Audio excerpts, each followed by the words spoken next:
So Vijayapura ಜಿಲ್ಲೆಯಲ್ಲಿ special intensive revision of electoral rule ಈಗಾಗಲೇ ಪ್ರಾರಂಭಗೊಂಡು enumeration face complete ಆಗಿದೆ. So enumeration face 17ನೇ ತಾರೀಕಿಗೆ close ಆಯಿತು. ಸೊ ಈಗ ಇವತ್ತು 24ನೇ ತಾರೀಕು 24 ಎಲೆಕ್ಷನ್ ಕಮಿಷನ್ ಆಫ್ ಇಂಡಿಯಾ ಅವ್ರದ್ದು ಗೈಡ್ಲೈನ್ಸ್ ಪ್ರಕಾರ ಇವತ್ತು ನಾವು ಡ್ರಾಫ್ಟ್ ಲಿಸ್ಟನ್ನು ಪಬ್ಲಿಷ್ ಮಾಡಿದ್ದೇವೆ. ಸೊ ಈ ಕರಡು ಮತದಾರ ಪಟ್ಟಿಯಲ್ಲಿ ನಮ್ಮಲ್ಲಿ ಒಟ್ಟು ASDDO ವೋಟರ್ಸು ಎಷ್ಟು ಜನರು ನಮ್ಮ ಜಿಲ್ಲೆಯಲ್ಲಿ ಇದ್ದಾರೆ ಅಂತ ಹೇಳಿ ಅಂಕಿಅಂಶ ಹೇಳ್ತೇನೆ. ಸೊ ಒಟ್ಟು ನಮ್ಮ ಜಿಲ್ಲೆಯಲ್ಲಿ 2,97,146 ಜನರು ಆಬ್ಸೆಂಟಿ, ಶಿಫ್ಟೆಡ್, ಡೆತ್ತು ಮತ್ತು ಡೂಪ್ಲಿಕೇಟ್ ಈ ಕ್ಯಾಟಗರೀಸ್ನಲ್ಲಿ ನಮ್ಮ ಜಿಲ್ಲೆಯಲ್ಲಿ ಇಷ್ಟು ಜನರಿದ್ದಾರೆ. ಸೊ ಈ ಜನರದು ಹೆಸರು ಕರಡು ಮತದಾರ ಪಟ್ಟಿನಲ್ಲಿ ಇರೋದಿಲ್ಲ. ಕರಡು ಮತದಾರ ಪಟ್ಟಿನಲ್ಲಿ ಇರುವಂಥ ಮತದಾರರ ಸಂಖ್ಯೆ 16,84,968 16,84,968 ವೋಟರ್ಸು ಈಗ ಡ್ರಾಫ್ಟ್ ವೋಟರ್ ಲಿಸ್ಟ್ನಲ್ಲಿ ಬಂದಿದ್ದಾರೆ. ಈ ಡ್ರಾಫ್ಟ್ ವೋಟರ್ ಲಿಸ್ಟನ್ನು ಈಗ ಕೂಡ ಅದನ್ನು ನಾವು ಅಪ್ಲೋಡ್ ಮಾಡಿದ್ದೇವೆ. ಸೊ ಯಾರು ಬೇಕಾದರೂ ಈ ಡ್ರಾಫ್ಟ್ ವೋಟರ್ ಲಿಸ್ಟನ್ನು ಮತಗಟ್ಟೆವಾರು ಡೌನ್ಲೋಡ್ ಮಾಡಿಕೊಂಡು ಅದನ್ನು ನೋಡಲಿಕ್ಕೆ ಅವಕಾಶ ಇದೆ. ಇದು ಅಲ್ಲದೆ ASDDO ಅಂತ ಹೇಳಿ ಏನು ಹೇಳಿದ್ದೇನೆ 2,97,000 ಜನರದ್ದು ಪಟ್ಟಿನೂ ಕೂಡ ಹಿಂದೆಯಿಂದನೂ ಪ್ರತಿ ದಿವಸ ನಾವು press meet every day press ಮೀಟ್ನಲ್ಲಿ ನಿಮಗೆ ಆ ಲಿಂಕನ್ನು ಕಳಿಸ್ಕೊಂಡು ಆ ಇನ್ಫಾರ್ಮೇಷನ್ ಕೂಡ ರೆಗ್ಯುಲರ್ ಆಗಿ ನಿಮಗೆ ತಲುಪಿಸ್ತಾ ಇದ್ದೇವೆ.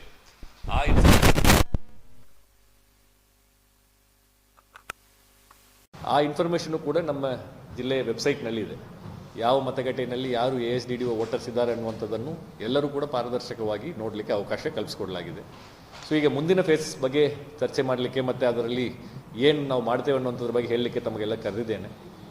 ನೆಕ್ಸ್ಟ್ ಫೇಸು ಇವತ್ತಿನ ದಿವಸದಿಂದ ಸ್ಟಾರ್ಟ್ ಆಗಿ ಮುಂದಿನ 1 ತಿಂಗಳು ಸೆಪ್ಟೆಂಬರ್ 23ನೇ ತಾರೀಕು ತನಕ ಅಬ್ಜೆಕ್ಷನ್ ಪೀರಿಯಡ್ಗೆ ಅಂತ ಟೈಮ್ ಕೊಟ್ಟಿದ್ದಾರೆ. ಅಬ್ಜೆಕ್ಷನ್ಸ್ ಏನಾದರೂ ಇದ್ದರೆ, ಯಾವುದಕ್ಕೆ ಅಬ್ಜೆಕ್ಷನ್ಸ್ ಅಂತ ಹೇಳಿದರೆ, ಈಗ ASDDO ಪಟ್ಟಿ ಇದೆ, ASDDO ಪಟ್ಟಿನಲ್ಲಿ ಯಾರಾದರೂ ತಪ್ಪಾಗಿ ಸೇರ್ಪಡೆಯಾಗಿದ್ದರೆ ಅಥವಾ ಡ್ರಾಫ್ಟ್ ಲಿಸ್ಟ್ನಲ್ಲಿ ಯಾರ್ದಾದ್ರೂ ಹೆಸರು ಬಿಟ್ಟೋಗಿದೆ, ಅಂಥದ್ದು ತಪ್ಪಾಗಿ ಆ್ಯಡ್ ಆಗಿದೆ ಅಥವಾ ಬಿಟ್ಟೋಗಿದೆ ಅಂತ ಹೇಳಿದರೆ ಅವರು ಅಬ್ಜೆಕ್ಷನ್ಸನ್ನು ಕೊಡಲಿಕ್ಕೆ ಅವಕಾಶ ಇದೆ. ಈ ಅಬ್ಜೆಕ್ಷನನ್ನು 1 ತಿಂಗಳ ಅವಕಾಶ ಇದೆ. 23 ಸೆಪ್ಟೆಂಬರ್ ತನಕನೂ ಸಂಬಂಧಪಟ್ಟ ತಹಸೀಲ್ದಾರ್ಸ್ ಎಲ್ಲ AEROs ಇರ್ತಾರೆ, ಕಾರ್ಪೊರೇಷನ್ನಲ್ಲಿ ಸಿಟಿ ಕಾರ್ಪೊರೇಷನ್ ಕಮಿಷನರ್ ERO ಇರ್ತಾರೆ, ಅವ್ರ ಆಫೀಸ್ನಲ್ಲಿ ಅಬ್ಜೆಕ್ಷನ್ಸನ್ನು ಕೊಡಲಿಕ್ಕೆ ಅವಕಾಶ ಇದೆ. ಈ ಅಬ್ಜೆಕ್ಷನ್ ಏನು ಸ್ವೀಕಾರ ಆಗ್ತದೋ ಅದನ್ನು ಇಮಿಡಿಯೇಟ್ಲಿ ಇವತ್ತಿನ ಡೇಟ್ನಿಂದನೇ EROs ಮತ್ತು AEROs ಅದನ್ನು ಡಿಸ್ಪೋಸಲನ್ನು ಮಾಡಲಿಕ್ಕೆ ಅವಕಾಶ ಇದೆ. ಸೊ ಅಬ್ಜೆಕ್ಷನ್ಸ್ ಡಿಸ್ಪೋಸಲ್ ಮಾಡಲಿಕ್ಕೆ 2 ತಿಂಗಳ ಕಾಲಾವಕಾಶ ಇದೆ ಸ್ಟಾರ್ಟಿಂಗ್ ಫ್ರಮ್ ಟುಡೇ. ಸೊ ಇವತ್ತಿನ ಡೇಟ್ನಿಂದ ಹಿಡಿದು ಅಕ್ಟೋಬರ್ 22ನೇ ತಾರೀಕು ತನಕನೂ ಅಬ್ಜೆಕ್ಷನ್ಸನ್ನು ಹಿಯರ್ ಮಾಡಲಿಕ್ಕೆ ನೋಟಿಸ್ ಕೊಟ್ಟು ಹಿಯರ್ ಮಾಡಲಿಕ್ಕೆ ಅವಕಾಶ ಇದೆ. ಸೊ ಈ ಒಂದು ಸಂದರ್ಭದಲ್ಲಿ 2 ವಿಚಾರಗಳಾಗ್ತದೆ. ಅಬ್ಜೆಕ್ಷನ್ಸು ಬಂದರೆ ಅದರ ಬಗ್ಗೆ ವಿಚಾರಣೆ ಮಾಡುವಂಥದ್ದು. ಅಬ್ಜೆಕ್ಷನ್ಸ್ ಯಾವುದು ಬಂದಿಲ್ಲ ಅಂತ ಹೇಳಿ ತಿಳ್ಕೊಳ್ಳೋಣ. ಅಬ್ಜೆಕ್ಷನ್ ಬಂದಿಲ್ಲ ಅಂತ ಹೇಳಿದ್ರು ಕೂಡ ಈ ಒಂದು ಪೀರಿಯಡ್ನಲ್ಲಿ ನೋಟಿಸ್ ಪೀರಿಯಡ್ ಅಂತ ಹೇಳಿ ಇರ್ತದೆ. ನೋಟಿಸ್ ಅಂತ ಹೇಳಿದರೆ 2 ಕ್ಯಾಟಗರಿ ಆಫ್ ಪರ್ಸನ್ಸ್ಗೆ, ವೋಟರ್ಸ್ಗೆ ನೋಟಿಸಸ್ಸನ್ನು ಇಶ್ಯೂ ಮಾಡಬೇಕಂತ ಚುನಾವಣಾ ಆಯೋಗದ ನಿರ್ದೇಶನ ಇದೆ. ಅದರಲ್ಲಿ ಈಗಾಗಲೇ ಅನಾಮಲೀಸ್ ಅಥವಾ ಲಾಜಿಕಲ್ ಡಿಸ್ಕ್ರಿಪೆನ್ಸಿ ಅಂತ ಹೇಳಿ ಒಂದು ಕ್ಯಾಟಗರಿ ಇದೆ. 2ನೇದು ನೋ ಮ್ಯಾಪಿಂಗ್ ಕ್ಯಾಟಗರಿ ಅಂತ 2ನೇ ಕ್ಯಾಟಗರಿ ಇದೆ. ಅಂದರೆ ಈಗ ಎನ್ಯುಮರೇಷನ್ ಫೇಸ್ನಲ್ಲಿ ಮತದಾರರು ಯಾರು ಮ್ಯಾಪಿಂಗ್ ಮಾಡಲಾರದೆ ಎನ್ಯುಮರೇಷನ್ ಫಾರ್ಮ್ ಸೈನ್ ಮಾಡಿ ಕೊಟ್ಟಿದ್ದಾರೆ ಅವ್ರ ಹೆಸರು ಈ ಡ್ರಾಫ್ಟ್ ಲಿಸ್ಟ್ನಲ್ಲಿ ಅಂತೂ ಬಂದಿರ್ತದೆ. ಆದಾಗ್ಯೂ ಕೂಡ ಅವ್ರು ಮ್ಯಾಪಿಂಗ್ ಆಗಲಾರದ ಕಾರಣಕ್ಕೆ ಅವರಿಗೆ ನೋಟಿಸನ್ನು ಕೊಟ್ಟು ಅವ್ರ ಕಡೆಯಿಂದ ದಾಖಲೆ ಪಡೆಯಬೇಕಂತ ಹೇಳಿ ಚುನಾವಣಾ ಆಯೋಗದ ಡೈರೆಕ್ಷನ್ಸ್ ಇದೆ. ಅದೇ ರೀತಿ ಕೆಲವು ಜನರು ಮ್ಯಾಪಿಂಗ್ ಆದರೂ ಸಹಿತ ಅವ್ರು ಕೊಟ್ಟಿರುವಂಥ information election commission database information ಜೊತೆಗೆ ತಾಳೆ ಆಗ್ತಾ ಇಲ್ಲ ಅನ್ನುವಂಥದ್ದು ಈ ಲಾಜಿಕಲ್ ಡಿಸ್ಕ್ರಿಪೆನ್ಸಿ ಆರ್ ಅನಾಮಲೀಸ್ ಅನ್ನುವಂಥ ಕ್ಯಾಟಗರಿನಲ್ಲಿ ಬರ್ತದೆ. ಈ 2 ಕ್ಯಾಟಗರಿನಲ್ಲಿ ಇರುವಂಥವ್ರಿಗೆ ನೋಟಿಸಸ್ಸನ್ನು ಜಾರಿ ಮಾಡಿ ಅದನ್ನು ಹಿಯರಿಂಗ್ ಮಾಡಿ ಅದನ್ನು AEROs ಆ್ಯಂಡ್ EROs ಬೆಲೆಗೊಳಿಸಬೇಕು ಅನ್ನುವಂಥದ್ದು ಚುನಾವಣಾ ಆಯೋಗದ ಸೂಚನೆಯಲ್ಲಿ ಇದೆ. ಸೊ ನಮ್ಮ ಜಿಲ್ಲೆಯಲ್ಲಿ ಒಟ್ಟಾರೆಯಾಗಿ ನೋ ಮ್ಯಾಪಿಂಗ್ ಕೇಸಸ್ಸು 4,179 ಇದೆ. ಒಟ್ಟು ಜಿಲ್ಲೆಯಲ್ಲಿ 8 ಮತಕ್ಷೇತ್ರಗಳನ್ನು ಸೇರಿಸಿ ಇಂಡಿವಿಜುವಲ್ ಮತಕ್ಷೇತ್ರವಾರು ಮಾಹಿತಿ ನಿಮ್ಮ ಕೈನಲ್ಲಿ ಈಗಾಗಲೇ ಕೊಟ್ಟಿದ್ದೇವೆ. ಸೊ ನೋ ಮ್ಯಾಪಿಂಗ್ ಕೇಸಸ್ಸು ಜಿಲ್ಲೆಯಲ್ಲಿ 4,179 ಇದೆ. ಅದೇ ರೀತಿ ಅನಾಮಲೀಸ್ ಈ ಚುನಾವಣಾ ಆಯೋಗದ ಡೇಟಾಬೇಸ್ ಜೊತೆಗೆ ಈಗ ಕೊಟ್ಟಿರುವಂಥ ಡೇಟಾಬೇಸ್ ಏನು ಮ್ಯಾಚ್ ಆಗಲಿಲ್ಲ ಅಂತ ಹೇಳಿ ಬೇರೆ ಬೇರೆ ಲಾಜಿಕ್ ರನ್ ಮಾಡಿ ಸಾಫ್ಟ್ವೇರ್ನಲ್ಲಿಂದನೇ ಇದು ನಮಗೆ ಒಂದು ಪಟ್ಟಿ ಕೊಟ್ಟಿದ್ದಾರೆ. ಸೊ ಅದು ಸುಮಾರು ಒಂದು 20,350 ಜನರು ಈ ಅನಾಮಲೀಸ್ ಕ್ಯಾಟಗರಿನಲ್ಲಿದ್ದಾರೆ. ಸೊ ಈ ಅನಾಮಲೀಸ್ ಪ್ಲಸ್ ನೋ ಮ್ಯಾಪಿಂಗ್ ಇದು 2 ಕ್ಯಾಟಗರೀಸ್ ಆ್ಯಡ್ ಮಾಡಿದರೆ ನಮ್ಮ ಜಿಲ್ಲೆಯಲ್ಲಿ 24,529 ಜನರಿಗೆ 8 ಮತಕ್ಷೇತ್ರದಲ್ಲಿ ಸೇರಿಸಿ ಅಷ್ಟು ಜನರಿಗೆ ನೋಟಿಸನ್ನು ಕೊಟ್ಟು ಹಿಯರಿಂಗ್ ಮಾಡಬೇಕಂತ ಇರುವಂಥದ್ದು. ಸೊ ಈ ನೋಟಿಸು ಈ 24,529 ಜನರಿಗೂ ಕೂಡ ಎಲೆಕ್ಷನ್ ಕಮಿಷನ್ ಆಫ್ ಇಂಡಿಯಾ ವೆಬ್ಸೈಟ್ನಲ್ಲಿಂದನೇ ERO ಲಾಗಿನ್ ಜನರೇಟ್ ಆಗ್ತದೆ. Date and time of hearing ಅದರಲ್ಲಿ ಫಿಕ್ಸ್ ಮಾಡಿರ್ತಾರೆ. ಅದನ್ನು BLO ತೊಗೊಂಡು ಹೋಗಿ ಆ ಮನೆ ಬಾಗಿಲಿಗೆ ಆ ವೋಟರ್ಗೆ ಮತ್ತು ಅಥವಾ ಅವ್ರ ವೋಟರ್ ಮನೆಯಲ್ಲಿ ಯಾರಿದ್ದರೋ ಅವ್ರಿಗೆ ಅದಕ್ಕೆ ಕೊಡ್ತಾರೆ. ಕೊಟ್ಟಿರುವುದಕ್ಕೆ ಅವರು ಫೋಟೋವನ್ನು ಕೂಡ ಆ್ಯಪ್ನಲ್ಲಿ BLO ಆ್ಯಪ್ನಲ್ಲಿ ಅವರು ಅಪ್ಲೋಡ್ ಮಾಡಬೇಕಂತ ಇದೆ. ಆ ಕೊಟ್ಟಿರುವಂಥ ಸಮಯಕ್ಕೆ ಆ ದಾಖಲೆ ಈ ಚುನಾವಣಾ ಆಯೋಗದಿಂದ ಈಗಾಗಲೇ ಎನ್ಯುಮರೇಷನ್ ಫಾರ್ಮ್ನಲ್ಲೇ 2ನೇ ಪೇಜ್ನಲ್ಲಿ 12 ದಾಖಲೆ ಏನಿದೆಯಲ್ಲ ಆ ದಾಖಲೆಗಳನ್ನು ಏನೇನು ಕೊಡಬೇಕಂತ ಏನು ಪಟ್ಟಿ ಇದೆ, ಆ ಪಟ್ಟಿನಲ್ಲಿರುವಂಥ ದಾಖಲೆಯನ್ನು ತಗೊಂಡು ಬಂದು ERO ಅಥವಾ AEROಗೆ ಸಲ್ಲಿಸಬೇಕು ಅಂತ ಹೇಳಿ ಇರುವಂಥ ನಿರ್ದೇಶನ. ಅದರ ಪ್ರಕಾರ ಒಂದು ಪ್ರಾಸೆಸ್ಸು ಈ ಚುನಾವಣಾ ವೇಳಾಪಟ್ಟಿ ಅನ್ವಯ ಅದು ನಡೀತದೆ ಈ 24,529 ಜನರಿಗೂ ಕೂಡ. ಸೊ ಈ ಪ್ರಾಸೆಸ್ಸು ಕಂಪ್ಲೀಟ್ ಆದ ನಂತರ ನಮಗೆ ಅಕ್ಟೋಬರ್ 27ಗೆ ಫೈನಲ್ ಲಿಸ್ಟನ್ನು ನಾವು SIR ಮುಗಿದ ನಂತರ ಪ್ರಕಟಣೆಯನ್ನು ಮಾಡ್ತೇವೆ. ಈ ಒಂದು ಸಂದರ್ಭದಲ್ಲಿ ಒಂದು ವೇಳೆ ಈಗಾಗಲೇ ಇರುವಂತಹ ಮಾಹಿತಿ ನಮ್ಮ ASDDOದಲ್ಲಿ ಯಾರಾದ್ರೂ ಹೆಸರು ಬಿಟ್ಟೋಗಿದ್ರೆ, ASDDO ಪಟ್ಟಿನಲ್ಲಿ ಯಾರಾದ್ರೂ ಹೆಸರು ಬಂದಿದ್ದರೆ ಅವ್ರದ್ದು ಕರಡು ಮತದಾರ ಪಟ್ಟಿನಲ್ಲಿ ಅವ್ರ ಹೆಸರು ಇರಲ್ಲ. ಅಂಥ ವೋಟರ್ಸ್ಗಳಿಗೂ ಕೂಡ ನಾವು ಅರ್ಹರ ವೋಟರು ನಮ್ಮನ್ನು ಬಿಟ್ಟಿದ್ದಾರೆ ಅನ್ನುವಂಥದ್ದಾದರೂ ಕೂಡ ಫಾರಮ್ 6 ಅನ್ನು ಕೊಟ್ಟು ಈ ಸಂದರ್ಭದಲ್ಲೇ ಒಂದು ಡಿಕ್ಲರೇಷನ್ ಕೊಟ್ಟು ಅವ್ರ ಹೆಸರುಗಳನ್ನು ಸೇರ್ಪಡೆ ಮಾಡಲಿಕ್ಕೂ ಅವಕಾಶ ಇದೆ. ಸೊ ASDD ಲಿಸ್ಟ್ನಲ್ಲಿ ಇದ್ದಾರೆ ಅನ್ನುವಂಥ ಒಂದೇ ಕಾರಣಕ್ಕೋಸ್ಕರ ಏನೂ ಆತಂಕ ಪಡುವಂಥ ಅಗತ್ಯ ಇಲ್ಲ. ಅದರಲ್ಲಿ ಆಬ್ಸೆಂಟು, ನಾನು ಆಬ್ಸೆಂಟ್ ಆಗಲಿಲ್ಲ ಅಥವಾ ನಾನು ಶಿಫ್ಟ್ ಆಗಲಿಲ್ಲ, ಡೆತ್ ಆಗಲಿಲ್ಲ, ಡೂಪ್ಲಿಕೇಟ್ ಕೇಸ್ ಇಲ್ಲ, ಆದರೂ ಕೂಡ ನಾನು ASDDO ಪಟ್ಟಿನಲ್ಲಿ ನನ್ನ ಹೆಸರು ಸೇರಿಸಿದ್ದಾರೆ, ಕರಡು ಮತದಾರ ಪಟ್ಟಿನಿಂದ ನನ್ನ ಹೆಸರನ್ನು ಬಿಟ್ಟಿದ್ದಾರೆ ಅನ್ನುವಂಥವರು ಯಾರಾವುದಿದ್ದರೆ ಅವರೂ ಕೂಡ ಈಗ ಏನು ಮುಂದಿನ 1 ತಿಂಗಳ ಅವಕಾಶ ಏನು ಕೊಟ್ಟಿದ್ದಾರೆ ಸೆಪ್ಟೆಂಬರ್ 23ನೇ ತಾರೀಕು ತನಕ, ಅಂಥವರು ಕೂಡ ಫಾರಮ್ 6 ಅನ್ನು ತುಂಬಿಕೊಟ್ರೆ ಅದನ್ನು ವೆರಿಫೈ ಮಾಡಿಕೊಂಡು ERO ಒಂದು ಡೆಸಿಷನ್ ತೊಗೊಳ್ತಾರೆ ಸೇರ್ಪಡೆ ಮಾಡಿಕೊಳ್ಳಲಿಕ್ಕೆ ಅಥವಾ ಏನು ಮಾಡಬೇಕಂತ. ಅದಕ್ಕೂ ಕೂಡ ಅವಕಾಶ ಇದೆ. ಎಲ್ಲ ಡಾಕ್ಯುಮೆಂಟ್ಸು ಸರಿಯಾಗಿ ಕೊಟ್ಟು ERO ಹಿಯರಿಂಗ್ ಮಾಡಿದ ನಂತರ ಆರ್ಡರ್ ಮಾಡ್ತಾರೆ. ಅವ್ರ ಹೆಸರುಗಳನ್ನು ಒಳಗೊಂಡು ಅಂತಿಮ ಮತದಾರರ ಪಟ್ಟಿ ಫೈನಲ್ SIRನಲ್ಲಿ ಫೈನಲ್ ರೂಲ್ ಏನು ಬರ್ತದೋ ಅದರಲ್ಲಿ ಅವ್ರ ಹೆಸರು ಸೇರ್ಪಡೆಗೊಂಡು ಬರ್ತದೆ. So this is one point. ನಿಮ್ಮ ಮುಖಾಂತರ ಸಾರ್ವಜನಿಕರಿಗೆ ಎಸ್ಪೆಷಲಿ ASDDO ವೋಟರ್ಸ್ನಲ್ಲಿ ಎಸ್ಪೆಷಲಿ ಅದರಲ್ಲೂ ಕೂಡ ಆಬ್ಸೆಂಟಿ ಆ್ಯಂಡ್ ಶಿಫ್ಟೆಡ್ ಕ್ಯಾಟಗರಿನಲ್ಲಿ ಇರುವಂಥವು. ಯಾಕೆಂದರೆ ಬಹುತೇಕ ಈ ಡೂಪ್ಲಿಕೇಟು ಮತ್ತು ಮೃತಪಟ್ಟಿದ್ದಾರೆ ಅಂತ ಹೇಳಿ ಮಾರ್ಕ್ ಮಾಡಿದ್ದವ್ರಿಗೆ ಎಲ್ಲ ದಾಖಲೆಗಳನ್ನು ಅವರು ಕಲೆಕ್ಟ್ ಮಾಡಿಕೊಂಡು ಅದನ್ನೆಲ್ಲ ಅಪ್ಲೋಡ್ ಮಾಡಿರ್ತಾರೆ. ಸೊ ಆ ಕ್ಯಾಟಗರಿನಲ್ಲಿ ಜಾಸ್ತಿ ಏನೂ ಬರೋದಿಲ್ಲ, ಅಬ್ಜೆಕ್ಷನ್ಸ್ ಬರೋದಿಲ್ಲ. ಕೆಲವು ಸಂದರ್ಭಗಳಲ್ಲಿ ಆಬ್ಸೆಂಟು ಅಥವಾ ಪರ್ಮನೆಂಟ್ಲಿ ಶಿಫ್ಟೆಡ್ ಅಂತ ಹೇಳಿ BLOಗಳು ಮಾರ್ಕ್ ಮಾಡಿದರೆ ಅದನ್ನು ಕೂಡ BLOಸ್ಗಳಿಗೂ ಕೂಡ ನಾವು ಪ್ರತಿ ಹಂತದಲ್ಲೂ ಕೊಟ್ಟಿದ್ದೇವೆ, ಮಾಧ್ಯಮದವರು ಕೂಡ ಪ್ರತಿ ಹಂತದಲ್ಲೂ ಕೊಟ್ಕೊಂಡ್ಬಂದಿದ್ದೇವೆ. ಆ ಸಂದರ್ಭದಲ್ಲಿ ಕೆಲವು ಜನರು ನಾವು ಇದ್ದೇವೆ ಅಂತ ಹೇಳಿ ಮರುಪರಿಶೀಲನೆಗೆ ಅರ್ಜಿ ಹಾಕಿದಾಗ ಅದನ್ನು ರೋಲ್ ಬ್ಯಾಕ್ ಮಾಡಿ ವೆರಿಫಿಕೇಷನನ್ನು ಮಾಡಿದ್ದೇವೆ. ಆದಾಗ್ಯೂ ಕೂಡ ಇಷ್ಟೊಂದು ಜನರು ನಮ್ಮ ಜಿಲ್ಲೆಯಲ್ಲಿ ಇದ್ದಾರೆ, ಈಗಲೂ ಕೂಡ ಅವಕಾಶ ಇದೆ ಅನ್ನುವಂಥದ್ದನ್ನು ನಿಮ್ಮ ಮುಖಾಂತರ ಅವರಿಗೆ ಹೇಳ ಬಯಸ್ತೇನೆ.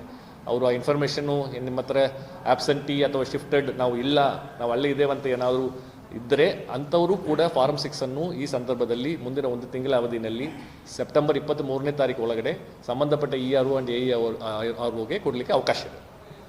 This is one part. ಇನ್ನೂ ಇದೆ. ಸೊ ಎರಡನೇದು ವಿತ್ ರೆಫರೆನ್ಸ್ ಟು ದಿ ನಮ್ಮ ಪೋಲಿಂಗ್ ಸ್ಟೇಷನ್ ರ್ಯಾಷನಲೈಸೇಷನ್.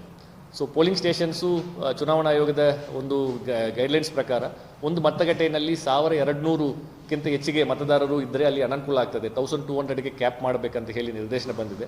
ಅದರ ಪ್ರಕಾರ ನಮ್ಮ ಜಿಲ್ಲೆಯಲ್ಲಿ ನೋಡಿದರೆ ನಮಗೆ ಒಂದು ಸುಮಾರು 67 ಪೋಲಿಂಗ್ ಸ್ಟೇಷನ್ನಲ್ಲಿ ವೋಟರ್ಸು 1200 ಹತ್ತಿರ ಅಥವಾ ಅದಕ್ಕಿಂತ ಹೆಚ್ಚಿಗೆ ಇದ್ದಾರೆ ಅಂತ ಕಂಡು ಬಂದು ಅದು 67 ಕಡೆ ಅಲ್ಲಿ ಹೊಸದಾಗಿ ಮತಗಟ್ಟೆಯನ್ನು ನಾವು ಕ್ರಿಯೇಟ್ ಮಾಡಿದ್ದೇವೆ ಅಲ್ಲಿ ಈ ಒಂದು SIR ಸಂದರ್ಭದಲ್ಲೇ. ಜೊತೆಗೆ ಕೆಲವು ಪೋಲಿಂಗ್ ಸ್ಟೇಷನ್ ಬಿಲ್ಡಿಂಗ್ಸ್ಗಳು ಸುಮಾರು ಒಂದು 4 ಪೋಲಿಂಗ್ ಸ್ಟೇಷನ್ ಬಿಲ್ಡಿಂಗಲ್ಲಿ ಅದು ಶಿಥಿಲಾವಸ್ಥೆಯಲ್ಲಿ ಇತ್ತು, ಅದು ಯೂಸ್ ಮಾಡಲಿಕ್ಕೆ ಸರಿಯಿಲ್ಲ ಅಂತ ಒಂದು ವ್ಯವಸ್ಥೆ ಇರುವಂಥದ್ದನ್ನು ನಾವು ಬೇರೆ ಕಡೆ ಶಿಫ್ಟ್ ಮಾಡಿದ್ದೇವೆ, ಪಕ್ಕದಲ್ಲಿ ಇರುವಂಥ ಬಿಲ್ಡಿಂಗ್ಗೆ ಶಿಫ್ಟ್ ಮಾಡಿದ್ದೇವೆ.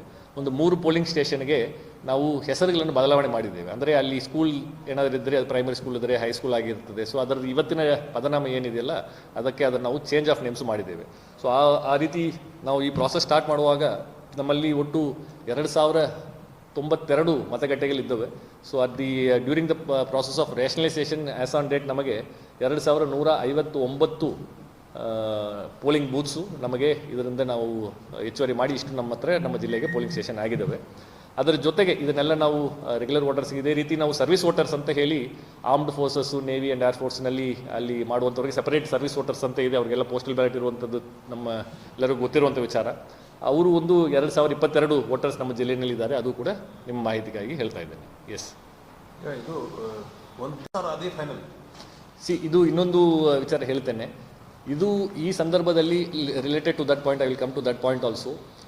ಹೊಸದಾಗಿ ಫ್ರೆಶ್ ವೋಟರ್ಸ್ ಯಾರಾದರೂ 18 ವಯಸ್ಸು ಈ ಪೀರಿಯಡ್ನಲ್ಲಿ ತುಂಬಿದರೆ, ಆ್ಯಸ್ ಆನ್ 1 ಅಕ್ಟೋಬರ್ ಅಂದು 18 ವಯಸ್ಸು ಯಾರಾದರೂ ತುಂಬಿದರೆ ಫ್ರೆಶ್ ಆಗಿ ಎನ್ರೋಲ್ ಮಾಡ್ಕೊಳ್ಳಿಕ್ಕೂ ಅವಕಾಶ ಕೊಟ್ಟಿದ್ದಾರೆ. ಸೊ ಈ ಹಿಂದೆಲ್ಲ ನಿಮಗೆ ಗೊತ್ತಿದ್ದಾಗ ಒಂದು ವರ್ಷದಲ್ಲಿ ಒಂದೇ ಒಂದು ಕಟ್ ಆಫ್ ಡೇಟ್ ಜನವರಿ 1 ಮಾತ್ರ ಇತ್ತು. ಸೊ ಒಬ್ಬರು ಅದಾದ ನಂತರ 18 ಇಯರ್ಸ್ ತುಂಬಿದರೆ ಅವ್ರು ನೆಕ್ಸ್ಟ್ ಜನವರಿ 1 ತನಕ ಕಾಯಬೇಕಿತ್ತು. ಈಗ ವರ್ಷದಲ್ಲಿ ಪ್ರತಿ ಕ್ವಾರ್ಟರ್ನಲ್ಲಿ 4 ಸಲ ಅದು ಕಟ್ ಆಫ್ ಡೇಟನ್ನು ಕೊಟ್ಟಿದ್ದಾರೆ. ಸೊ ಆ ಕಟ್ ಆಫ್ ಡೇಟ್ಗೆ ಅವರು ಎಲಿಜಿಬಲ್ ಆದ ಕೂಡಲೇ ತಕ್ಷಣ ಅವ್ರ ಹೆಸರನ್ನು ಫಾರಮ್ 6 ಕೊಟ್ಟು ನೋಂದಣಿ ಮಾಡಲಿಕ್ಕೆ ಅವಕಾಶ ಕೊಟ್ಟಿರುವಂಥ ಹಿನ್ನೆಲೆಯಲ್ಲಿ ಈ SIR ಪ್ರಾಸೆಸ್ನಲ್ಲಿ ಆ 4 ಡೇಟ್ ಏನು ಕೊಟ್ಟಿದ್ದಾರೆ ಅಲ್ಲಿ ಒಂದು ಡೇಟ್ ಬರ್ತಾ ಇದೆ. So which is October 1. So October 1 ಯಾರು 18 ಇಯರ್ಸು ತುಂಬ್ತಾರೋ ಅವರು ಕೂಡ ಈ SIR ಪ್ರಾಸೆಸ್ನಲ್ಲೇ ಅವರು ಆ ಅರ್ಜಿಯನ್ನು ಫಾರ್ಮ್ 6 ಕೊಟ್ಟು ಅವ್ರ ಹೆಸರನ್ನು ಕೂಡ ನಾವು ಅಂತಿಮ ಮತದಾರ ಪಟ್ಟಿಯಲ್ಲಿ ಸೇರಿಸಿಕೊಳ್ಳಿಸಲಿಕ್ಕೆ ಅವಕಾಶ ಇದೆ. ಆ್ಯಂಡ್ ನದರ್ ಇಂಪಾರ್ಟೆಂಟ್ ಕ್ವೆಶ್ಚನ್ ಇಸ್, ಇದು ಈ ಎಂಟೈರ್ ಪ್ರಕ್ರಿಯೆ ಕಂಪ್ಲೀಟ್ ಆದ ನಂತರ ಯಾವುದಾದ್ರೂ ಒಂದು ವೋಟರು ಅವ್ರ ಹೆಸರು ಇಲ್ಲ ಅಂತ ಹೇಳಿದರೆ ಅಥವಾ ತಪ್ಪಾಗಿ ಸೇರ್ಪಡೆ ಆಗಿದರೆ ಅದನ್ನೆಲ್ಲ ತಿದ್ದುಪಡಿ ಮಾಡಲಿಕ್ಕೆ ಅವಕಾಶ ಇದೆಯಾ ಅನ್ನುವಂಥದ್ದು. Electoral role is A living document. So ಯಾವಾಗಲೂ ಪ್ರತಿ ವರ್ಷವೂ ಕೂಡ ಸ್ಪೆಷಲ್ ಸಮರಿ ರಿವಿಷನ್ ಅಂತ ಹೇಳಿ ನಾವು ಮಾಡ್ತಾ ಇರ್ತೇವೆ. ಆ ಸ್ಪೆಷಲ್ ಸಮರಿ ರಿವಿಷನನ್ನು ಕಂಟಿನ್ಯೂಸ್ ಅಪ್ಡೇಷನ್ ಅಂತ ಕರೀತೇವೆ. Any time anybody can apply for form 6. Form 6, form 7, form 8 ಹಾಕುವಂಥ ಅಧಿಕಾರವನ್ನು ಯಾವ ಒಂದು ಮತದಾರ ಕಡೆಯಿಂದ ತೆಗಲಿಲ್ಲ. ಯಾರಿಗೆ ಬೇಕಾದರೂ ಅರ್ಜಿ ಹಾಕಲಿಕ್ಕೆ ಅವಕಾಶ ಯಾವಾಗಲೂ ಇರ್ತದೆ. ರೆಗ್ಯುಲರ್ ವೆರಿಫಿಕೇಷನ್ ಪ್ರಾಸೆಸ್ ಏನು ಮಾಡಬೇಕು ಅದನ್ನು EROs, AEROs ವಿತ್ BLOs ಮಾಡಿಕೊಂಡು ಅದರಲ್ಲಿ ಒಂದು ಡೆಸಿಷನ್ ತೊಗೊಳ್ಳಿಕ್ಕೆ ಅವಕಾಶ ಇರ್ತದೆ. So there is nothing after the SIR ಒಬ್ಬರ ಹೆಸರನ್ನು ಸೇರ್ಪಡೆ ಮಾಡಲಿಕ್ಕೆ ಬರ್ತದಾ? 100% ಬಂದೇ ಬರ್ತದೆ. ಯಾಕೆ ಬರಲ್ಲ? ಆದ ನಂತರ ಸುಮಾರು ಜನರು 18 ಇಯರ್ಸ್ ಕಂಪ್ಲೀಟ್ ಮಾಡುವಂಥವ್ರು ಇರ್ತಾರೆ, ಅವರಿಗೆ ಹೆಸರನ್ನು ಸೇರ್ಪಡೆ ಮಾಡುವಂಥದ್ದು ಇರ್ತದೆ. ಇಲ್ಲ, ನನ್ನ ಹೆಸರು ಬೇರೆ ಎಲ್ಲೂ ಕೂಡ ಮತಗಟ್ಟೆಯಲ್ಲಿ ಇಲ್ಲ, ನಾನು ಇಲ್ಲಿ ತನಕ ನಾನು ರಿಜಿಸ್ಟ್ರೇಷನ್ ಮಾಡ್ಕೊಂಡಿಲ್ಲ ಅಥವಾ ಮಾಡ್ಕೊಂಡಿದ್ದು ನಮ್ಮ ಹೆಸರು ತೆಗೆದಿದ್ದಾರೆ, ಐ ಆಮ್ ಎಲಿಜಿಬಲ್ ವೋಟರ್ ಅಂತ ಹೇಳಿ ನಾನು ಫಾರಮ್ 6 ಹಾಕಿದರೆ ಆವಾಗಲೂ ಕೂಡ ERO ಅದನ್ನು ಪರಿಶೀಲನೆ ಮಾಡಿ ಅವರು ಸೂಕ್ತ ಡೆಸಿಷನನ್ನು ತಗೋಬೇಕಾಗ್ತದೆ. ಅದೇ ರೀತಿ ಈಗ ಇರುವಂಥ ಮತದಾರ ಪಟ್ಟಿಯಲ್ಲಿ ಇರುವಂಥವ್ರು ಮುಂದಿನ ದಿನಮಾನಗಳಲ್ಲಿ ಯಾರಾದರೂ ಮೃತಪಟ್ಟಿದರೆ ಅವರ ಹೆಸರನ್ನು ಕೂಡ ತೆಗೆಯಲಿಕ್ಕೆ ಫಾರಮ್ 7 ಕೊಟ್ಟು ಅದಕ್ಕೆ ಅವಕಾಶ ಮಾಡಿ ಕೊಡಬೇಕಾಗ್ತದೆ. ಅದೇ ರೀತಿ ಫಾರಮ್ 8 ಕೂಡ ಹೆಸರು ಬದಲಾವಣೆ ಆಗಿರುವಂಥದ್ದಾಗಿರ್ಬೋದು ಅಥವಾ ಬೇರೆ ಕಡೆ ನಾವು ಶಿಫ್ಟ್ ಆಗಿದ್ದೇವೆ ಅಥವಾ ಫೋಟೋಗ್ರಾಫು ತಿದ್ದುಪಡಿ ಮಾಡಿಕೊಳ್ಳಲಿಕ್ಕೆ, ಚೇಂಜ್ ಮಾಡಿಕೊಳ್ಳಲಿಕ್ಕೆ ಇದರದ ಅವಕಾಶ ಯಾವಾಗಲೂ ಚುನಾವಣಾ ಆಯೋಗ ಕೊಟ್ಕೊಂಡ್ಬಂದಿದೆ. ಆ continuous updation process will continue after the SIR process.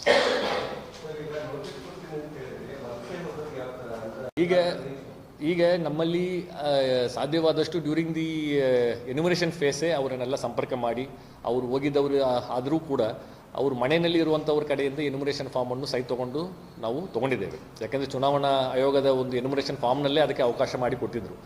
ಬೇರೆ ಬೇರೆ ರಾಜ್ಯಗಳಲ್ಲಿ ಆ ರೀತಿ ಫಸ್ಟ್ ಅವಕಾಶ ಇರಲಿಲ್ಲ. ನಮ್ಮದು ಲಾಸ್ಟ್ ಫೇಸ್ ಇರುವುದರಿಂದ ಮಾನ್ಯ ಸರ್ವೋಚ್ಚ ನ್ಯಾಯಾಲಯದಲ್ಲಿ ಕೊಟ್ಟಿರುವಂಥ ಒಂದು ನಿರ್ದೇಶನದ ಪ್ರಕಾರ ಆ ವೋಟರಲ್ಲಿ ಮನೆಯಲ್ಲಿ ಇಲ್ಲ ಅಂತ ಹೇಳಿದರೂ ಕೂಡ any adult family member of the family ಅವರು ಇವರು ಪರವಾಗಿ ಎನ್ಯುಮರೇಷನ್ ಫಾರ್ಮನ್ನು ಸೈನ್ ಮಾಡಿ ಕೊಡಲಿಕ್ಕೆ ಅವಕಾಶ ಇತ್ತು. ಅದರ ಪ್ರಕಾರ ನಮ್ಮಲ್ಲಿ ಇಷ್ಟೊಂದು ಜನರು ಸೈನ್ ಮಾಡಿ ಕೊಟ್ಟಿರುವಂಥದ್ದು ಇದೆ. ಆದಾಗ್ಯೂ ಕೂಡ ಈಗ ಕೆಲವು ಜನರು ಇಡೀ ಕುಟುಂಬದಲ್ಲಿ ಯಾರು ಇರಲಾರದೆ ಸೈನ್ ಮಾಡಿ ಕೊಟ್ಟಿಲ್ಲ, ಈಗ ನಾವು ಏನು ಮಾಡುವುದು ಅಂತ ಕೇಳಿದರೆ ಈಗ ಏನು ಅವಕಾಶ ಕೊಟ್ಟಿದ್ದಾರೆ ಈ ನೆಕ್ಸ್ಟ್ 1 ಮಂತ್ ಅವಕಾಶವನ್ನು ಆ ನೋಟಿಸ್ ಅವರು ಸಂಪರ್ಕ, ಯಾಕಂದರೆ ನಮ್ಮಲ್ಲಿ ಮತಕ್ಷೇತ್ರವಾರು ನಿಮಗೆ ಮಾಹಿತಿ ಕೊಟ್ಟಿದ್ದೇನೆ. ಒಂದು ಆವರೇಜ್ ಒಂದು ಮತಕ್ಷೇತ್ರದಲ್ಲಿ ಒಂದು 3,000 3,000 3,500 ಜನರಿಗೆ ಅಷ್ಟೇ ನೋಟಿಸ್ ಹೋಗ್ತಾ ಇದೆ. ಬೈ ದ ವೇ ನಾವು ವಿ ಆರ್ ಟೋಟಲ್ ನಮ್ಮದು ನಾವು ಸ್ಟಾರ್ಟ್ ಮಾಡುವಾಗ ನಮ್ಮಲ್ಲಿ 19.5 ಲಕ್ಷ ಜನರು ಮತದಾರ ಪಟ್ಟಿನಲ್ಲಿ ಇದ್ದರು. ಸೊ ಅದರಲ್ಲಿ ಈಗ ನಾವು ನೋಟಿಸ್ ಕೊಡ್ತಾ ಇರುವಂಥದ್ದು ಓನ್ಲಿ 24,529 ಇಷ್ಟು ಜನರಿಗೆ ಅಷ್ಟೇ ನಾವು ನೋಟಿಸಸ್ಗಳನ್ನು ಕೊಡ್ತಾ ಇದ್ದೇವೆ. ಸೊ ಈಗ ಟಾರ್ಗೆಟೆಡ್ ಅಪ್ರೋಚ್ ನಾವು ನಮ್ಮ ಸಿಬ್ಬಂದಿಗಳು, ಚುನಾವಣಾ ಸಿಬ್ಬಂದಿಗಳಿಗೆ ಮತ್ತು ನಮ್ಮ ತಹಸೀಲ್ದಾರ್ಗಳಿಗೆಲ್ಲ ಇವ್ರಿಗೆ ಯಾರಿಗೂ ಅನನುಕೂಲ ಆಗದ ಹಾಗೆ ತಹಸೀಲ್ದಾರ್ ಕಚೇರಿನಲ್ಲಿ ನಾವು ನೋಟಿಸ್ ಕೊಟ್ಟು ಹಿಯರಿಂಗ್ ಮಾಡಿ ಅದಾದ ನಂತರ ಬಂದಿಲ್ಲ ಅಂತ ಹೇಳಿದರೆ ಆ ಗ್ರಾಮ ಪಂಚಾಯಿತಿಗೇ ಹೋಗಿ ಅಲ್ಲಿಯೂ ಕೂಡ ಹಿಯರಿಂಗ್ ಮಾಡಿ ಅವರು ಅಲ್ಲಿಗೆ ಏನೋ ಒಂದು ಕಾರಣಕ್ಕೆ ಬರಲಿಕ್ಕೆ ಆಗಲಿಲ್ಲ ಅಂತ ಹೇಳಿದರೆ ಅವ್ರಿಗೆ ಬರಲಿಕ್ಕೆ ಆಗಲ್ಲ ಅಂತ ಒಂದು ಕಾರಣಕ್ಕೋಸ್ಕರ ಅವ್ರು ಬಿಡಬಾರದು ಅಂತ ಹೇಳಿ ಸೂಚನೆಗಳು ಕೊಟ್ಟಿದ್ದೇವೆ. ಸಾಧ್ಯವಾದಷ್ಟು ಈ 24,529 ಜನರಿಗೆ ಏನು ನಾವು ನೋಟಿಸನ್ನು ಕೊಡ್ತೇವೆ ಅವರಿಗೆ ಯಾವುದು ತೊಂದರೆ ಆಗದ ಹಾಗೆ ಅವ್ರ ಕಡೆಯಿಂದ ಏನೇನು ಡಾಕ್ಯುಮೆಂಟ್ಸ್ ಹೇಗೆ ಪಡೆಯಬೇಕು ಅನ್ನುವಂಥ ಸೂಚನೆ ಕೊಟ್ಟು ಅದನ್ನು ನಾವು ಫಾಲೋ ಅಪ್ ಮಾಡ್ತೇವೆ. ಕನೆಕ್ಟ್ ಮಾಡಿ ಅವ್ರಿಗೆ ಹೇಗೆ ಇಲ್ಲಿರುವಂಥವ್ರದ್ದು ಕನೆಕ್ಟ್ ಇರ್ತದೆ, ಕಾಂಟ್ಯಾಕ್ಟ್ ಇರ್ತದೆ. ಬಟ್ ಪ್ರೊಸೀಜರ್ ಪ್ರಕಾರ ಅವರಿಗೆ ನೋಟಿಸ್ ಕೊಡಬೇಕು. ಯಾಕಂದರೆ ಈ ನೋಟಿಸ್ ಜನರೇಟ್ ಆಗುವುದು ಕೂಡ ಮ್ಯಾನ್ಯುವಲ್ ನೋಟಿಸ್ ಅಲ್ಲ, ಇದು ಚುನಾವಣಾ ಆಯೋಗದ ವೆಬ್ಸೈಟ್ನಿಂದನೇ ನೋಟಿಸನ್ನು ಜನರೇಟ್ ಮಾಡಬೇಕಾಗ್ತದೆ. BLO ಅದನ್ನೇ ಕೊಡುವಂಥ ಸಂದರ್ಭದಲ್ಲಿ ಅವರು ಫೋಟೋ ತೊಗೋಬೇಕಂತ ಇದೆ. ಫೋಟೋ ತೊಗೋಬೇಕಂತ ಅಂದರೆ ಅವರು ಯಾರು ಬೇಕಾದ್ರೆ ರಿಸೀವ್ ಮಾಡ್ಕೋಬಹುದು, ಅವ್ರ ಮನೆಯಲ್ಲಿ ಯಾರು ಬೇಕಾದರೂ ಆ ನೋಟಿಸನ್ನು ರಿಸೀವ್ ಮಾಡ್ಕೋಬಹುದು. ಆದರೆ ಬರುವಂಥವ್ರು ವೋಟರೇ ಬರಬೇಕಂತ ಇದೆ. ಯಾಕಂದರೆ ಅದರಲ್ಲಿ ಸೈನ್ ಮಾಡಬೇಕಾಗಿರುವಂಥದ್ದು ವೋಟರೇ ಸೈನ್ ಮಾಡಿ ಕೊಡಬೇಕು ಅನ್ನುವಂಥದ್ದಿದೆ. ಸೊ ಆದ್ದರಿಂದ ಅವ್ರ ಪರವಾಗಿ ಯಾರು ರಿಸೀವ್ ಮಾಡಿಕೊಂಡ್ರು ಕೂಡ ಅವರು ಬರಬೇಕು. ಬಂದು ಹಿಯರಿಂಗ್ ಬರುವಂಥ ಸಂದರ್ಭದಲ್ಲಿಯೂ ಕೂಡ ERO ಮತ್ತು ಆ ವೋಟರ್ದು ಇಬ್ಬರದು ಜಂಟಿಯಾಗಿ ಫೋಟೋವನ್ನು ಅದನ್ನು ಅಪ್ಲೋಡ್ ಮಾಡಬೇಕಂತ ಇದೆ. ಮತ್ತು ಅಟೆಂಡೆನ್ಸ್ ರಿಜಿಸ್ಟ್ರಲ್ಲಿ ಸೈನ್ ಮಾಡಬೇಕಂತ ಇದೆ. ಅದು ಸೈನ್ ಮಾಡಿರುವಂಥ ಅಟೆಂಡೆನ್ಸ್ ರಿಜಿಸ್ಟ್ರು ಕೂಡ ಅಪ್ಲೋಡ್ ಮಾಡಬೇಕಂತ ಇದೆ. ಸೊ ಈ ಎಲಾಬರೇಟ್ ಪ್ರಾಸೆಸ್ ಇದೆ.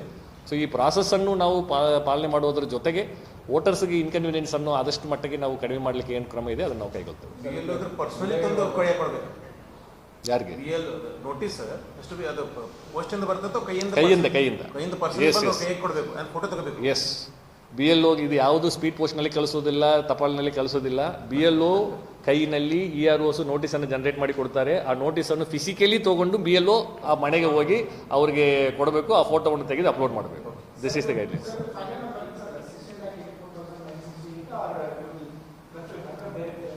This is the number in the draft roll.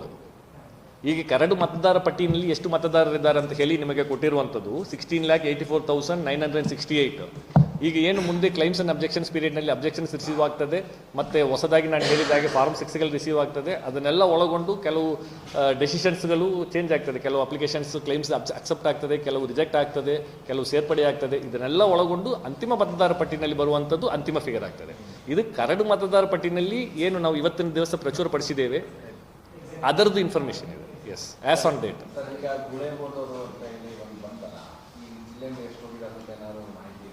ಇಲ್ಲ, ನಮ್ಮ ಇದರ ಪ್ರಕಾರ ನೋಡಿದರೆ ಈಗ almost 99.99% have signed the enumeration form and has given back to us. So ಆದ್ದರಿಂದ this is an also a proxy indicator that ಆ ರೀತಿ ಮಾಸ್ ಮೈಗ್ರೇಷನ್ ನಮ್ಮ ಜಿಲ್ಲೆಯಲ್ಲಿ ಆಗಲಿಲ್ಲ ಅನ್ನುವಂಥದ್ದಕ್ಕೆ. ಯಾಕೆಂದರೆ ನಾವು 19 ಲಕ್ಷ ಮತದಾರರ ಪೈಕಿ 19.5 ಲಕ್ಷ ಮತದಾರರ ಪೈಕಿ we are giving notice to only 24,000 odd people.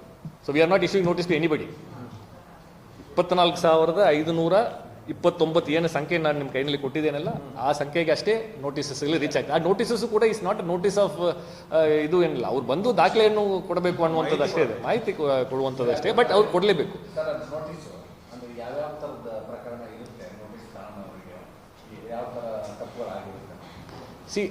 ಈಗ ಅದರಲ್ಲಿ 2 ಕ್ಯಾಟಗರಿ ಹೇಳಿದೆ ನಿಮಗೆ. No mapping cases is very straightforward. ಈಗ ಅವರಿಗೆ ಎನ್ಯುಮರೇಷನ್ ಫಾರ್ಮು ಮನೆ ಹೋಗಿ ತಲುಪಲಾಗಿತ್ತು. ಎನ್ಯುಮರೇಷನ್ ಫಾರ್ಮ್ನಲ್ಲಿ 2 ಕಾಲಮ್ ಕೊಟ್ಟಿದ್ದಾರೆ. ಅದರಲ್ಲಿ 2 ಕಾಲಮ್ನಲ್ಲಿ ಒಂದು ಸೆಲ್ಫ್ ಮ್ಯಾಪಿಂಗ್, ಅವ್ರದ್ದೇ ಹೆಸರು 2002 ಮತದಾರ ಪಟ್ಟಿನಲ್ಲಿ ಲಾಸ್ಟ್ SARನಲ್ಲಿ ಮ್ಯಾಪಿಂಗ್ ಆಗಿದ್ದಿದ್ರೆ ಅವ್ರು ಬರೀಬೋದಿತ್ತು. ಇಲ್ಲ ಪ್ರೋಜನಿ ಮ್ಯಾಪಿಂಗ್, ಅವರು ತಂದೆ ತಾಯಿ ಅಥವಾ ಅಜ್ಜ ಅಜ್ಜಿ ಅವ್ರದ್ದು ಇನ್ಫಾರ್ಮೇಷನ್ 2002 ಮತದಾರ ಪಟ್ಟಿಯಲ್ಲಿದ್ದರೂ ಅವ್ರು ಬರೀಬೋದಿತ್ತು. ಆದರೆ ನಮ್ಮ ಜಿಲ್ಲೆಯಲ್ಲಿ 4,179 ಮತದಾರರು ಎನ್ಯುಮರೇಷನ್ ಫಾರ್ಮನ್ನು ತುಂಬಿ ಕೊಟ್ಟಿದ್ದಾರೆ. ಆದರೆ ಈ 2 ಕಾಲಮನ್ನು ಖಾಲಿ ಮಾಡಿ ಕೊಟ್ಟಿದ್ದಾರೆ. ಅಂದರೆ ಯಾವುದು ತುಂಬಲಿಲ್ಲ ಇನ್ಫಾರ್ಮೇಷನ್. BLOಗಳು ಕೂಡ ಪ್ರಯತ್ನ ಮಾಡಿ ಅವ್ರ ಜೊತೆಗೆ ಏನಾದ್ರು ಮ್ಯಾಪಿಂಗ್ ಇದೆಯಾ ಅಂತ ಚೆಕ್ ಮಾಡಲಿಕ್ಕೆ ಪ್ರಯತ್ನ ಮಾಡಿದ್ರು, ಅವ್ರಿಗೆ ಸಿಕ್ಕಿಲ್ಲ, ಮತದಾರರಿಗೂ ಸಿಕ್ಕಿಲ್ಲ. ಸೊ 2 ಕಾಲಮು ಎಂಟಿ ಮಾಡಿ ಎನ್ಯುಮರೇಷನ್ ಫಾರ್ಮನ್ನು ಮತದಾರ ಸೈನ್ ಮಾಡಿ ಕೊಟ್ಟಿದ್ದಾರೆ. ಇವರು ಎಲ್ಲ ಹೆಸರು ಕೂಡ ಮತದಾರ ಪಟ್ಟಿನಲ್ಲಿ, ಈಗ ಏನು ಕರಡು ಮತದಾರ ಪಟ್ಟಿನಲ್ಲಿ ಅವ್ರ ಹೆಸರುಗಳೆಲ್ಲ ಇದೆ, ಅವ್ರ ಹೆಸರುಗಳಿದೆ. ಆದರೂ ಕೂಡ ಅವ್ರಿಗೆ ನೋಟಿಸ್ ಹೋಗ್ತದೆ. ಯಾಕೆಂತ ಹೇಳಿದರೆ ಮ್ಯಾಪಿಂಗ್ ಆಗಲಿಲ್ಲ ಅಂತ ಹೇಳಿದರೆ ದಾಖಲೆ ಕೊಡಬೇಕು ಅನ್ನುವಂಥದ್ದು. ಮ್ಯಾಪಿಂಗ್ ಆಗಲಿಲ್ಲ ಅಂತ ಹೇಳಿದರೆ ದಾಖಲೆ ಕೊಡಬೇಕು ಅನ್ನುವಂಥದ್ದು ಚುನಾವಣಾ ಆಯೋಗದ ನಿರ್ದೇಶನ ಇದೆ. ದಾಖಲೆ ಕೊಡುವಾಗ ಯಾವ ದಾಖಲೆ ಕೊಡಬೇಕು, ಯಾರು ದಾಖಲೆ ಕೊಡಬೇಕು ಅನ್ನುವಂಥದ್ದು ಕೂಡ ಎನ್ಯುಮರೇಷನ್ ಫಾರ್ಮ್ನಲ್ಲಿ 2ನೇ ಪೇಜ್ನಲ್ಲಿ ಇದೆ. ಯಾವ ದಾಖಲೆ ಕೊಡಬೇಕು, ಲಿಸ್ಟ್ ಆಫ್ ಡಾಕ್ಯುಮೆಂಟ್ಸ್ ಇದೆ. ಅದೇ ರೀತಿ ಯಾರದ್ದು ಡಾಕ್ಯುಮೆಂಟ್ಸ್ ಕೊಡಬೇಕು. ಉದಾಹರಣೆಗೆ 1987ಕ್ಕಿಂತ ಮುಂಚಿತವಾಗಿ ಅವರು ಡೇಟ್ ಆಫ್ ಬರ್ತ್ ಇದ್ದರೆ ಅವ್ರದ್ದು ಸೆಲ್ಫ್ ಡಾಕ್ಯುಮೆಂಟ್ ಅಷ್ಟು ಕೊಟ್ಟರೆ ಸಾಕು. 1987ನಿಂದ 2004 ತನಕ ಅವ್ರದ್ದು ಡೇಟ್ ಆಫ್ ಬರ್ತ್ ಇದ್ದರೆ, ಜನ್ಮ ದಿನಾಂಕ ಇದ್ದರೆ, ಅವರು self document plus one of the parents, ಇದರ್ ತಂದೆದು ಅಥವಾ ತಾಯಿದು ಡಾಕ್ಯುಮೆಂಟ್ಸ್ ಕೊಡಬೇಕಂತ ಇದೆ. 2004 ನಂತರ ಅವರು ಜನ್ಮ ದಿನಾಂಕ ಆಗಿದ್ದರೆ ಅವ್ರದ್ದು self document and both the parents, ತಂದೆದು ಮತ್ತು ತಾಯಿದು ಡಾಕ್ಯುಮೆಂಟ್ಸ್ ಕೊಡಬೇಕಂತ ಏನು ಚುನಾವಣಾ ಆಯೋಗದ ಎನ್ಯುಮರೇಷನ್ ಫಾರ್ಮ್ ಹಿಂಭಾಗದಲ್ಲಿ ಏನಿದೆಯಲ್ಲ ಆ ಡಾಕ್ಯುಮೆಂಟ್ಸನ್ನು ಇವ್ರು ಕೊಡಬೇಕಾಗ್ತದೆ. ಇದು ನೋ ಮ್ಯಾಪಿಂಗ್ ಕೇಸಸ್ ಮಾತ್ರ ಅಲ್ಲ, ಅನಾಮಲೀಸ್ ಕೇಸಸ್ಗೂ ಅನ್ವಯ ಆಗ್ತದೆ.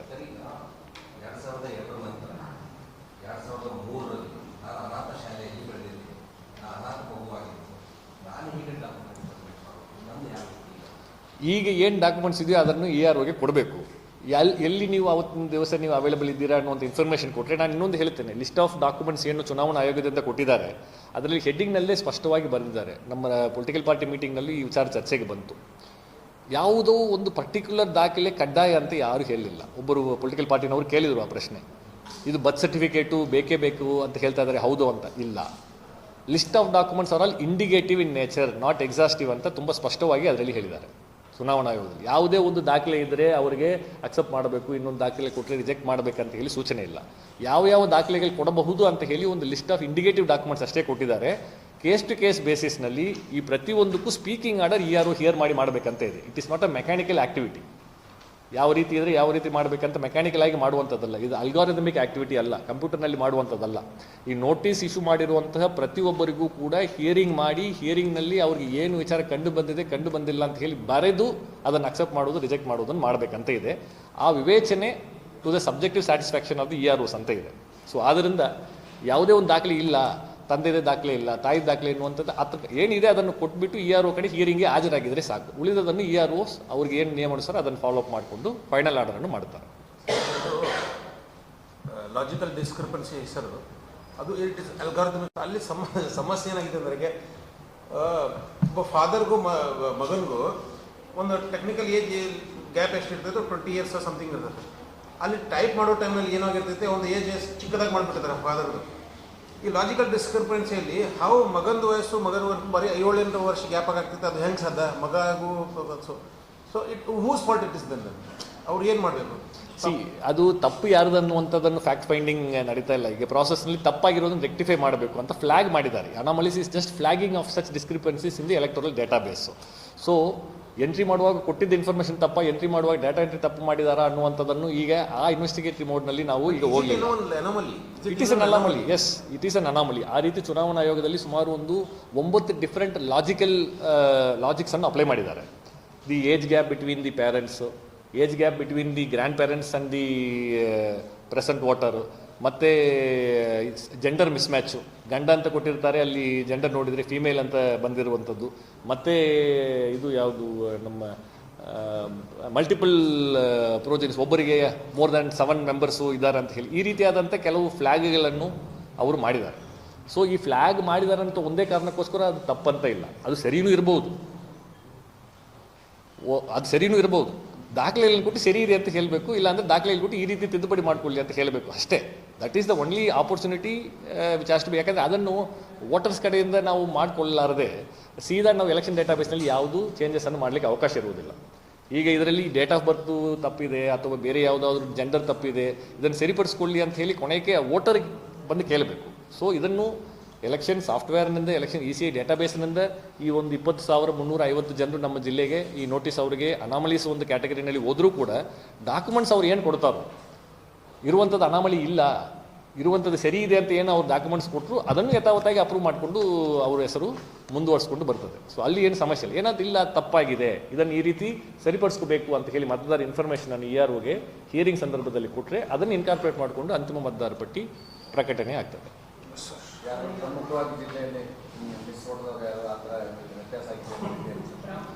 ಈಗ ಏನು ನಮ್ಮಲ್ಲಿ ಡ್ರಾಫ್ಟ್ ಲಿಸ್ಟ್ ಇದೆಯಲ್ಲ ಅದನ್ನು ಪ್ರಚುರಪಡಿಸ್ಬಿಟ್ಟಿದ್ದೇವೆ.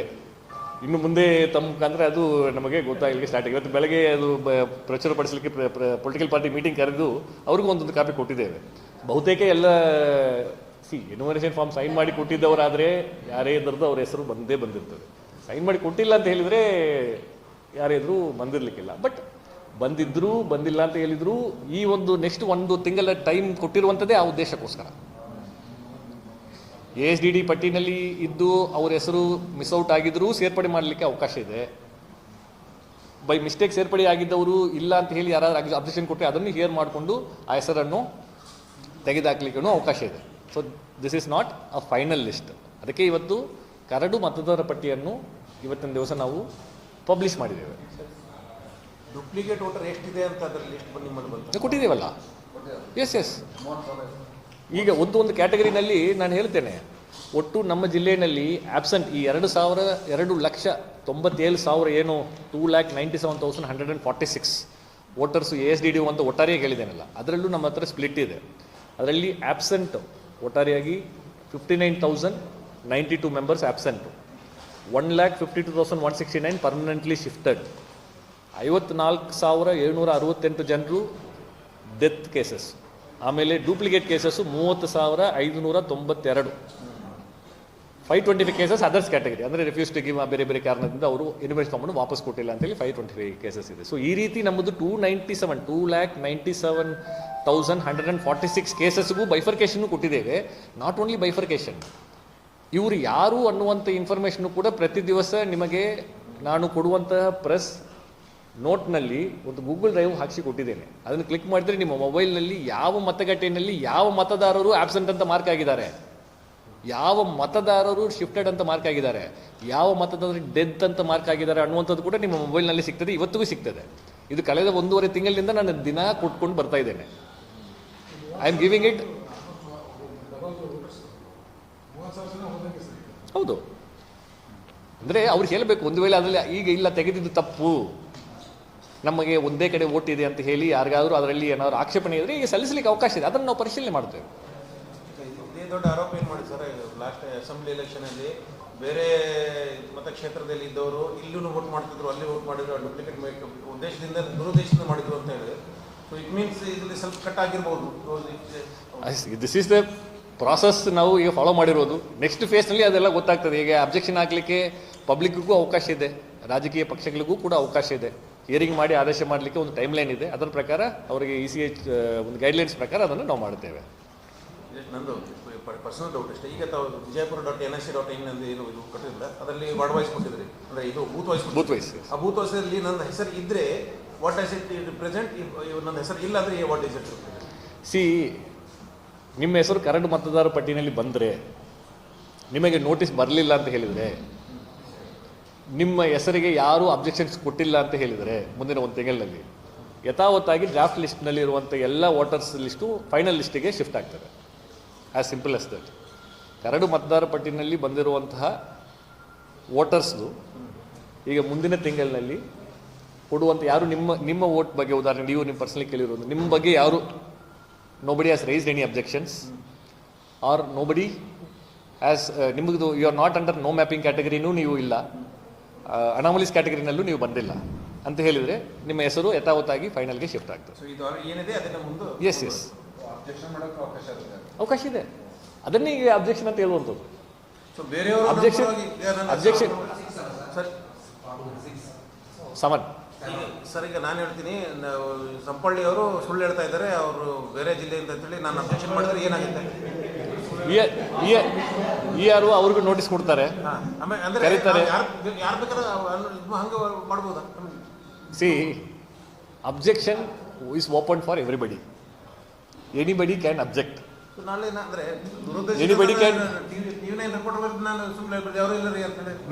ನೀವು ಏನೇ ಅಬ್ಜೆಕ್ಷನ್ ಮಾಡಿದ್ರು ಕೂಡ ನೀವು ಆ ಇನ್ಫಾರ್ಮೇಷನ್ ಆಫ್ ಅಬ್ಜೆಕ್ಷನ್ಸ್ಗೆ ಒಂದು ಫಾರ್ಮ್ಯಾಟ್ ಇದೆ, ಮತ್ತೆ ನಿಮ್ಮ ಡಿಕ್ಲರೇಷನ್ ಇದೆ. ನೀವು ಅಬ್ಜೆಕ್ಷನ್ ಅನ್ನು ಜೆನ್ಯೂನ್ ಆಗಿ ಮಾಡ್ತಾ ಇದ್ದಾರೆ ಅಂತ ಹೇಳಿ ಬಲ್ಕ್ ಆಗಿ ಮಾಡ್ಲಿಕ್ಕಿಲ್ಲ. ಪ್ರತಿಯೊಂದು ವೋಟರ್ ಮೇಲ್ಗಡೆನೂ ಅಬ್ಜೆಕ್ಷನ್ ಇಂಡಿವಿಜುವಲಿ ಮಾಡಬೇಕಾಗ್ತದೆ. ಅದಕ್ಕೆ ಕಾರಣ ಕೊಡಬೇಕು. Form 7 is detailed. ಯಾವುದಕ್ಕೆ ಅಬ್ಜೆಕ್ಷನ್ ಕೊಡ್ತಾ ಇದ್ದೀರಾ, ನಿಮ್ಮ ಹತ್ರ ಏನು ಇನ್ಫಾರ್ಮೇಷನ್ ಇದೆ, ಅದಕ್ಕೆ ದಾಖಲೆಗಳು ಏನಿದೆ ಅದನ್ನೆಲ್ಲ ಕೊಡಬೇಕಾಗ್ತದೆ. ಅದನ್ನೆಲ್ಲ ಕೊಟ್ಟಿದ ನಂತರ ERO ದಾಖಲೆಗಳನ್ನು ಪರಿಶೀಲಿಸಿ ಮತ್ತೆ ಆ ಮತದಾರರಿಗೆ ಅವಕಾಶವನ್ನು ಕೊಟ್ಟು ನಿರ್ಧಾರವನ್ನು ತಗೊಳ್ತಾರೆ. 100%. ಯಾಕೆಂದ್ರೆ ಈಗ ಫಾರಂ 7 ಡಿಕ್ಲರೇಷನ್ ಸೈನ್ ಮಾಡಿಕೊಡ್ಬೇಕು. Form 7 is not only a form for deletion, it is also form for objection. ಆ ಫಾರಂ 7 ನೋಡಿದ್ರೆ ಅದರಲ್ಲಿ ಯಾರು ಅಬ್ಜೆಕ್ಷನ್ ಕೊಡ್ತಾ ಇದ್ದಾರೋ ಅವ್ರದ್ದು ಕೂಡ ಡಿಕ್ಲರೇಷನ್ ಇದೆ.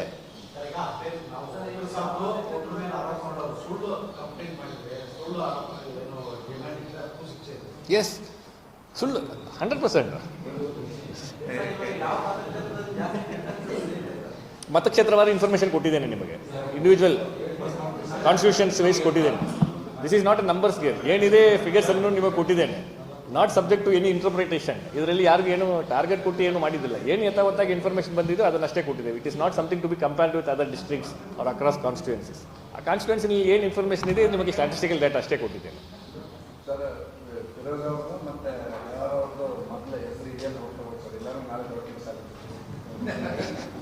ಎಲ್ಲ ನೋಡ್ಬಿಟ್ಟಿದ್ರಲ್ಲ ನೀವು. ಈಗ ನಮ್ಮ ವೆಬ್ಸೈಟ್ನಲ್ಲಿ ಹಾಕಿದ್ದೇವೆ, ಸೊ ನೀವೆಲ್ಲರೂ ಅದನ್ನು ಚೆಕ್ ಮಾಡ್ಕೊಂಡ್ಬಿಡಿ. ಲಿಂಕ್ ಆಗಿದೆಯಲ್ಲ, ಅದನ್ನು ಶೇರ್ ಮಾಡಿ, ಗ್ರೂಪ್ನಲ್ಲಿ ಶೇರ್ ಮಾಡಿ.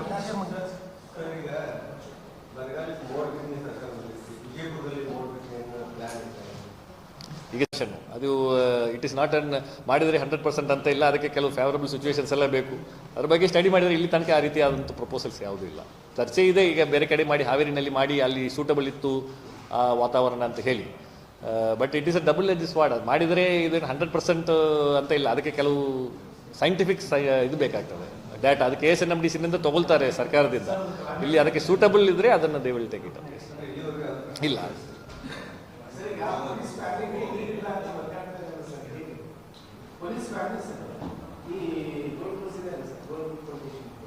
ಹಾಂ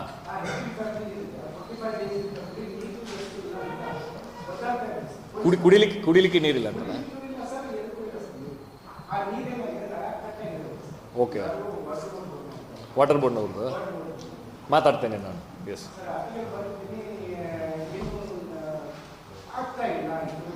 I will check it back. Yes, ಈಗ ಮೊನ್ನೆ ಬಂದೆಲ್ಲ ಹೇಳಿದಾರಲ್ರಿ ಏರ್ಪೋರ್ಟಲ್ಲಿ, ಮತ್ತೆ ಏರ್ಪೋರ್ಟಲ್ಲಿ ಇಲ್ಲ. ಅದೇ ನೀವು ನೋಡಿದ್ರಲ್ಲ, ಎಲ್ಲ ಆಲ್ಮೋಸ್ಟ್ ಕಂಪ್ಲೀಷನ್ ಇದರಲ್ಲಿ ಆಗಿದೆ. ಸನ್ಮಾನ್ಯ ಜಿಲ್ಲಾ ಉಸ್ತುವಾರಿ ಸಚಿವರಾಗಿರಲಿ ಮತ್ತು ಮೊನ್ನೆ ಅಧ್ಯಕ್ಷರು KSIDC ಅವರು ಕೂಡ ಬಂದು ಭೇಟಿ ಕೊಟ್ಟಿದ್ದಾರೆ. ಸೊ ಫೈನಲಲ್ಲಿ ಏನಾಗಬೇಕು ಎಲ್ಲ ಟ್ಯೂನ್ ಆಗಿದೆ. ಈಗ ಕೇಂದ್ರ ಸರ್ಕಾರದಿಂದ ಏನು environmental clearance and subsequent process DGC ಅದು ಏನು ಏರೋಡ್ರೋಮ್ ಲೈಸೆನ್ಸಿಂಗ್ ಇದೆಯಲ್ಲ, ಆ ಪ್ರಾಸೆಸ್ಸು ಈಗ ಸ್ಟಾರ್ಟ್ ಆಗ್ತದೆ. ಇಲ್ಲ, ಆ ರೀತಿ ನಾನು ಟೈಮ್ ಕೊಡಲಿಕ್ಕೆ ಆಗೋದಿಲ್ಲ, but process is on. District website link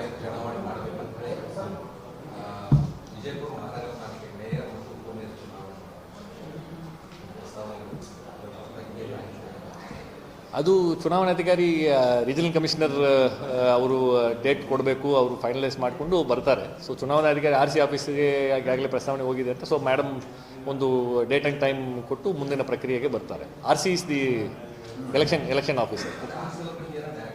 ಇಲ್ಲ, ಇದು ನಮಗೆ ಅದು ಬಂದು ಡೈರೆಕ್ಟಾಗಿ ಅವರು ನೋಟಿಫಿಕೇಶನ್ ಮಾಡ್ತಾರೆ, ಪಬ್ಲಿಕ್ ನೋಟಿಫಿಕೇಶನ್ ಮಾಡ್ತಾರೆ, ಯಾವ ಡೇಟಿಗೆ ಆಗ್ತದೆ ಅಂತ ಹೇಳಿ. ಅದು ಪೇಪರಲ್ಲಿ ಬರ್ತದೆ, ಅಲ್ಲಿಂದ ಸೀದಾ ಕೊಡ್ತಾರೆ. ಓಕೆ.